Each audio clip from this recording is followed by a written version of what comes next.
So, why is this called WestConnex Fault? That's a very good question, because what is WestConnex? Well, WestConnex is a brand that was created to cover about a dozen different road projects. So any road project that the RMS wanted to get up was slapped under the WestConnex brand, including things like the Wentworth Avenue diversion, removing a level crossing. All of these kinds of projects were added into the WestConnex brand and all added into that project case and all justified. And one of them was the Western Harbour Tunnel and the Northern Beaches Link. And they're referred to by Infrastructure Australia as WestConnex 4A and WestConnex 4B. So what you're looking at here is a very long-term plan. And I'm going to talk to you about the long-term issues and what it's all about so you can get an understanding of the big picture. Because the small picture is very important to you. And if this is built, you are going to cop it and it is going to be dreadful. I live near St. Peter's and I've been seeing it happening from a distance and it is awful. What has happened to the people in Haberfield has been terrible. And Roselle and Lilyfield, there were some people in Roselle and Lilyfield who said, oh, well, it's not going to happen to us, when I came to them and said, look at the history, this is coming for you. And they were proved wrong. So I'm not going to try and scare you, but I'm trying to inform you. So I'm going to run through a lot of information. Don't be worried if you miss a particular thing.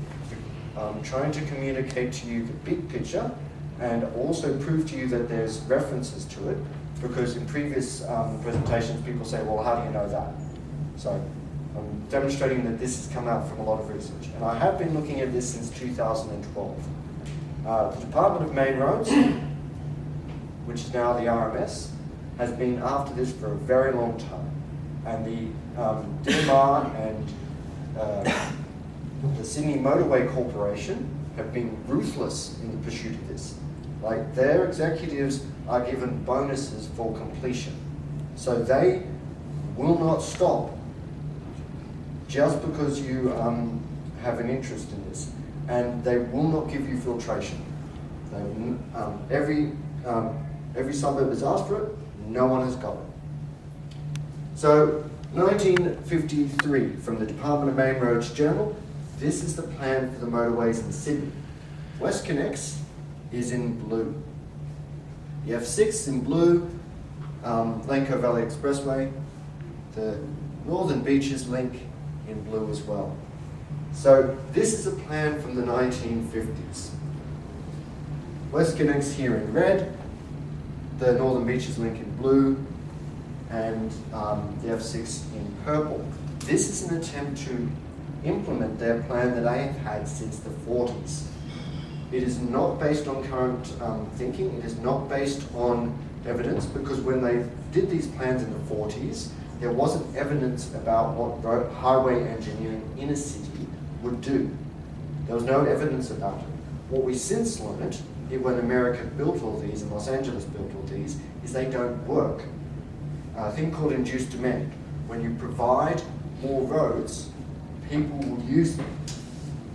So their previous plan was for a double-deck bridge from Castle Crag over to Balgala, and it was going to run on the surface. However, in the 70s, Mr. Rand became the Premier of New South Wales, and he scrapped the motorway program. They did an analysis of all the cost-benefit ratios from a new set of eyes, and they determined that they were not value for money. 17th of February 1977, the former chief engineer, the what guy who was pushing all this, quits. And then a new change, and Rand comes in the 70s. So before the 70s, the push was to drive the motorways from Sydney out, and that's where we get the Fig Street fights in Glebe, and where the people of Glebe stopped the motorways from obliterating the suburb, which is now one of the most valuable in the city. That particular change meant that now they started pushing the motorways in, and they started doing what is a missing link strategy. So they're off the agenda, largely, but still in the agenda of the Department of Roads. And then in 2012, we have the long-term transport master plan. Now, it was originally full of railways and public transport and capacity improvements and cycling. And just before it was published, a whole heap of motorways got added, including all of the motorways that were previously off the agenda, such as what was to become WestConnex. This motorway here goes via the Gladesville Bridge, which is very important. So the previous strategy was to go via Gladesville for the Department of Main Roads, from the M4 via the Gladesville Bridge and up to the Lane Cove River. Nowhere in any of their planning until 2014 was the Western Harbour Tunnel. And it only comes up in their planning after Mike Baird becomes Premier. In fact, the State Infrastructure Strategy in 2014 specifically mentions the Premier's direction to consider this. In 2012, it was rejected by Nick Greiner as not being viable. So the Western Harbour Tunnel is an idea of a particular person whose name I'm not going to mention.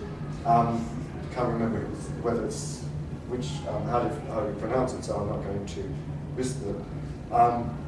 But it is not a departmental plan, and no one had any discussions about the Northern Beaches Link. It just was not considered. Subsequently, in the latest one, it is now being downgraded again to something to consider. So there's a very good chance that you can knock it off, because the department doesn't really want it. It's a political thing. So this is a plan of all of the motorways that are currently being designed, and this is one of the most accurate plans, and it's from Transurban, who has basically looked at all of the motorways and been involved in their design. So they've been involved in the WestConnex since the very start. In addition to those motorways, there's also the M9, which will run from Picton to Woy Woy through the National Park. There's also the Castle Crag Expressway, which will run to Lithgow. So this plan here, $41 billion. P50, so there's a 50-50 chance of coming in under budget. This one, I have no fucking idea how much this is going to cost. Then they don't, in any of their maps, describe how it's going to go through the national park. They just create a point on one side of the national park, and a point on another side of the national park, and say motorway. So at some point there will be a missing link. Now, the whole problem with this is $41 billion has to come out of our pockets somehow. It comes out in higher prices or in taxes. We have to pay for it. And that makes our economy less competitive. Inefficient transport drives down our international competitiveness. The Swiss back in the 70s were heading down this motorway route, but they have direct democracy in Switzerland, and so the people stood up and said, we shall direct our engineers to favour sustainable and public transport. And the engineers were all annoyed, but the measure passed, and all of a sudden they changed to favouring public transport. And the Germans, who have excellent public transport, when you talk to them about their excellent public transport, they say, well, it's not as good as the Swiss. So it's a matter of changing the mindset. The Western Harbour Tunnel is really just tacked in. It can easily be stopped. Cars, electric cars, autonomous cars, the problem is space and pollution. So it doesn't matter whether we go to autonomous cars in the future, we still lose a large chunk of our city to the problem. Oh, by the way, no, I'll come back to that. But in contrast, this is the space taken for 177 cars, 177 people on a bicycle, 3 buses, 1 light rail. Efficiency matters, and public transport and active transport are more efficient than cars. That is the simple reality of it. And we do not have a high degree of active transport in Sydney compared to Darwin, Canberra, Melbourne, because our streetscape is not designed for it. Because as a traffic engineer, an empty street where people can drive at 50 k's an hour is an A grade. But a full street where people are stopping and parking and people are walking across the shops is an F. But for the economists and the social people and everyone else, the street where people are active, that's an A grade. So the highway, the Princes Highway and the Pacific Highway, both of them are traffic sewers, and Parramatta Road. And they did a similar thing to the Hume Highway in Ashfield, where they just built a fence down the middle of the road to stop people accessing the businesses because it was impacting the traffic flow. And what that creates is a chasm where we're kept to the little sidewalks on either side of the road, and we're not allowed to use the vast majority of space in our city. The problem with this is the vehicle kilometres travelled per person totally in Australia and per car. Now the assumption that you will hear in underpinning the EIS is that the tunnels will improve the system. They will make traffic flow better, they will make the air pollution less, they will drop our greenhouse gas pollution, which is quite an interesting claim. And the way that they are able to make that assumption is they assume that the amount of traffic will increase at the same rate as the increase in population. So as population goes up, the amount of pollution and congestion and everything else goes up. So if you put in a motorway, it improves it a little. But the problem is that hasn't happened in the real world. And in fact, it breaches the guidelines of how to assess a project. Because what happens is in Sydney, private car usage has been going down per capita because the network is saturated. So what they did in the first start of the WestConnex is they were talking about travel times. And they said it will take 90 minutes from Penrith to the city. And I said, well, no one's going to drive 90 minutes from Penrith to the city when it's 60 minutes by train. And they said, well, it's 60 minutes from Parramatta to the city. And I said, well, bugger off, it's 30 minutes by train. So their assumption is people will still continue to drive. And that underpins their entire madness. Ding ding. Okay. Now, our greenhouse gases from transport continue to go up. It's our second biggest one, and it is what we have to address because we've solved energy. The electricity issue is now just a political issue, not a technological issue. And again, transport is a political issue, not a technological issue. In this area, we did a study. I'll just flick past the graphs on to it. But basically, we found this was part of my research that people in the area with the rail line were more likely to use public transport than people in the northern beaches that didn't have one. Surprise, surprise.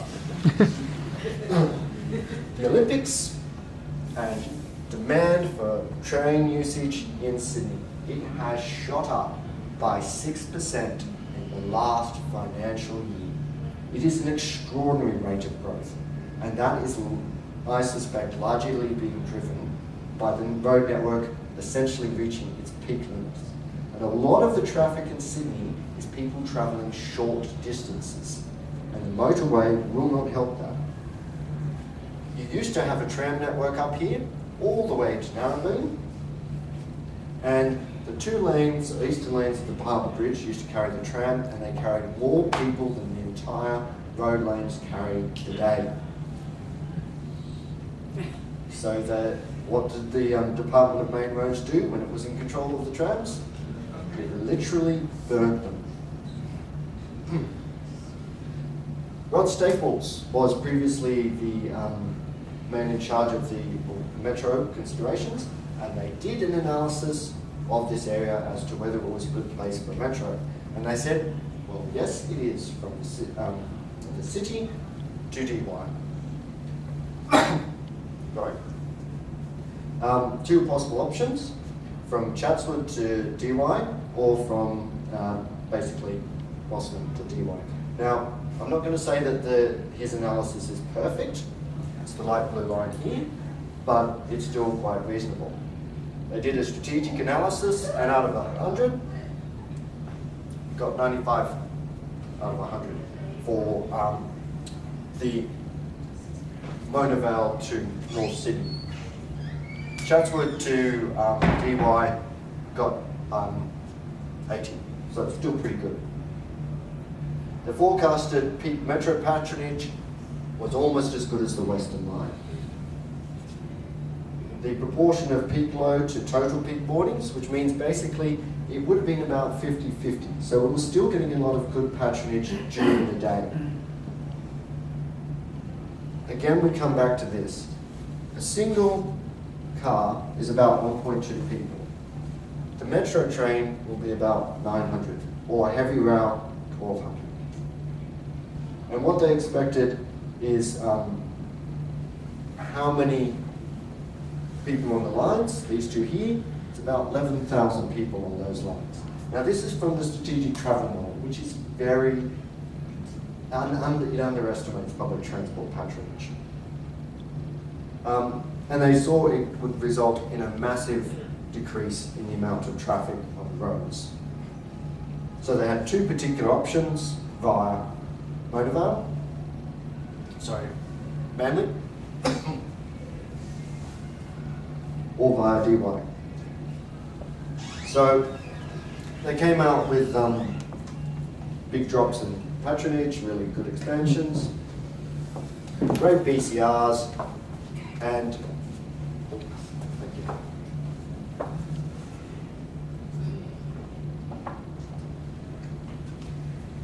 And what is actually quite a high by metro standards, at $300 million a kilometre, cost for the costs for the metro. But